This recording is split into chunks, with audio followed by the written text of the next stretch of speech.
எனக்கு வந்து வேலை வாய்ப்புக்கு வேண்டி நான் தென்காசி மாவட்டத்துக்கு மாவட்ட கலெக்டர் மனு கொடுக்க வந்தேன். ஆனால் கலெக்டர் எனக்கு எந்த நடவடிக்கை எடுக்கலை. அதனால மினிஸ்டருக்கும் லெட்டர் அனுப்பி பார்த்தேன். மினிஸ்டர் எனக்கு லெட்டர் அனுப்பி எதுவும் செய்யலை, பதில் செய்யலை. அதனால என் அப்பா அம்மா சூழ்நிலை இப்படி இருக்குது. அப்பாவுக்கு கண்ணு தெரியாது, அம்மாவுக்கு காது கேட்காது.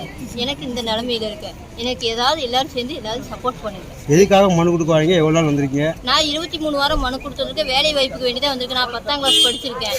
எனக்கு கலெக்டர் இருந்து எந்த வரைக்கும் நடக்குது. எனக்கு ஒரு சின்ன வேலைக்கு வேண்டி தான் நான் எடுக்க வந்தேன். ஆனால் எனக்கு கலெக்டர் எந்த சப்போர்ட்டும் பண்ணலை.